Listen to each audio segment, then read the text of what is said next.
अगर वास्तव में चाहते हो कि गांव का विकास हो तो जो धन खर्च कर रहा है उस पर एक वोट मत दो आप।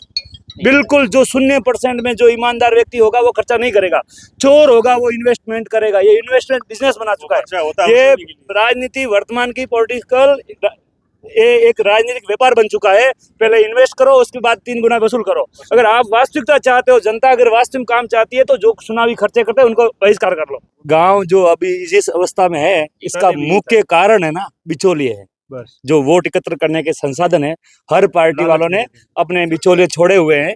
वो क्या करते हैं अंतिम समय में इमोशनल भाषणबाजी करके उनसे वोट ले लेंगे। इनके कोई बोले रोए डांटे इनको, वो ये भाई साहब बोले पानी नहीं आ रहा है, मैं बोलता हूँ हर आंख में पानी आ रहा है। कौन बोले नहीं आ रहा है?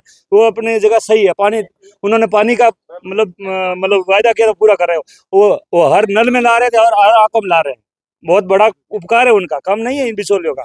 ये जितनी भी आज बुरी बात मानने, एक दुर्भाग्य की बात है। गर्भ है ना, गर्भ में शिशु होता ना, उससे लगाकर अंतिम जो यात्रा में जाता है तब तक व्यक्ति टैक्स दे रहा, अभी टैक्स पेयर है, प्रति व्यक्ति टैक्स पेयर है। जो लोग बोलते हैं हम व्यापारी टैक्स भरते हैं, वास्तविकता यह है कि व्यापारी टैक्स नहीं भरता, अंतिम भोक्ता टैक्स पेयर है। मतलब जो अंतिम भोक्ता है वो प्रत्येक व्यक्ति टैक्स पेयर है। यहाँ सिणधरी क्षेत्र से कम हर महीने 50 लाख रुपए से अधिक सरकार को टैक्स जा रहा है और यहाँ काम होता नहीं है 5% भी। ये किसी के एहसान नहीं करते हैं। ये जितना ये कमाई यहाँ दे रहे हैं उतना ही हम चाह रहे हैं। अगर उसका जितना परसेंटेज से जो ले, अभी जो ये प्रस्ताव लाए हैं नालियां टूटी हुई है, प्रस्ताव मात्र किताबों के हैं, कागजों के हैं। उनको एक मात्र पक्का भरोसा है कि इन लोगों से वोट कैसे लिए जाते हैं। अंतिम समय में इमोशनल भाषण दिए जाएंगे, ये सब मुद्दे भटकाकर मतलब अलग मुद्दे पैदा कर दिए जाएंगे। रातों रात मुद्दे नए होंगे और उस मुद्दों से चुनावों की रणनीति तैयार होगी और रणनीति उनकी तय है।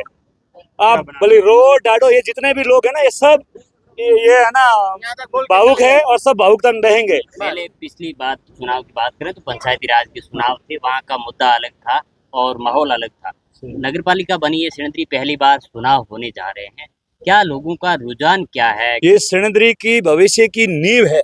अगर ये 5 वर्ष अगर अच्छे निकल गए तो ये सिणधरी एक भवन विकसित बहुमंजिला भवन बन जाएगा। नहीं तो ये नरक का नरक रहेगा। ये 5 साल सिणधरी के जीवन का भविष्य तय करेगा। अब इस सिणधरी गांव वासियों को ये तय करना है, हमें इमोशनल होना है, वास्तविक काम करना है। हमें और सरकार से कुछ मतलब अपेक्षा नहीं करते हैं।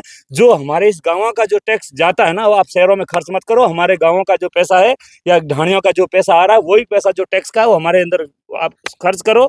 हम इससे आपको ज्यादा उम्मीद नहीं रखते हैं। एक छोटी सी उदाहरण के लिए कह रहा हूँ, अभी तो जैसे सीमेंट में 18% कर दिया, पहले 28% था। प्रति एक सीमेंट के कट्टे पर 112 रुपया सरकार को जाता था। और जितना सीमेंट के कट्टे जितनी जनसंख्या से ज्यादा सीमेंट के कट्टे बिकते थे, प्रति व्यक्ति 100 रुपया कमा के देता था। तो क्या 100 रुपया एक व्यक्ति पे खर्च होता था? क्या सरकार एक व्यक्ति पर 100 रुपया खर्च करती थी? क्या सिर्फ एक मात्र सीमेंट उद्योग से मतलब 100 रुपया प्रति एक व्यक्ति का जा रहा था। इतना सीमेंट बिकता है, 100 रुपया से कम सीमेंट का मतलब मुनाफा नहीं था सरकार का। 28% का मतलब 112 रुपया सीमेंट का जाता था। और बाकी कोई बिजनेस ये जो बेचारे गल्ले वाले हैं ना वो भी टैक्स दे रहे हैं। जो ये भाई साहब किसी भी दवाखाने जाओगे ना, बच्चे गर्भ में जो बस शिशु पलता है ना उसके में जो वो भी 12% 8% टैक्स देकर मतलब जो गर्भ में है वो भी टैक्स भर रहा है। फिर भी आप कह रहे हो आपके पास नीतियां नहीं है। अगर नीतियां होती तो ये दशा नहीं होती भाई साहब। भ्रष्टाचार का एक ही कारण है, मैं आपको बता, आपने बढ़िया मुद्दा दिया। भ्रष्टाचार का एक मात्र कारण है चुनावी खर्च है। जनता से आपसे निवेदन, आपके माध्यम से निवेदन करता हूं, अगर आप अपना भविष्य चाहते हैं तो 1% जो चुनावों में ज्यादा खर्चा करा उसको वोट मत करो।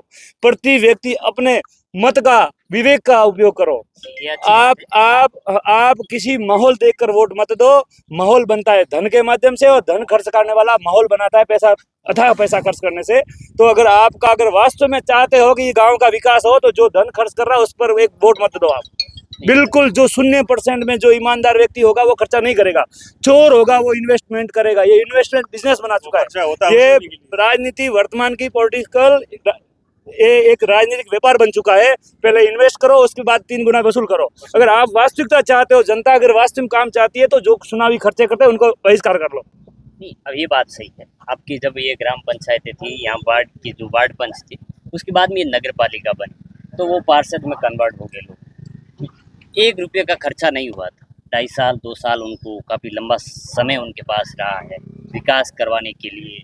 सत्ता भी प्रदेश में भी उनकी, सूबे में और केंद्र में भी उनकी। सब डबल इंजन सरकार। और जनता ने खर्चा भी नहीं करवाया, कितना काम करवाया उन लोगों ने। और मैं 11 नंबर वार्ड की बात करूं तो आपके भाजपा के नेता हैं मितेश जी, ये थी यहाँ से। मैं मितेश जी से, मेरा किसी से मैं मतभेद नहीं रखता हूँ। मैं ना जो भी है वो स्पष्ट करता हूँ, मेरा किसी व्यक्ति से मतलब वो मतभेद नहीं है।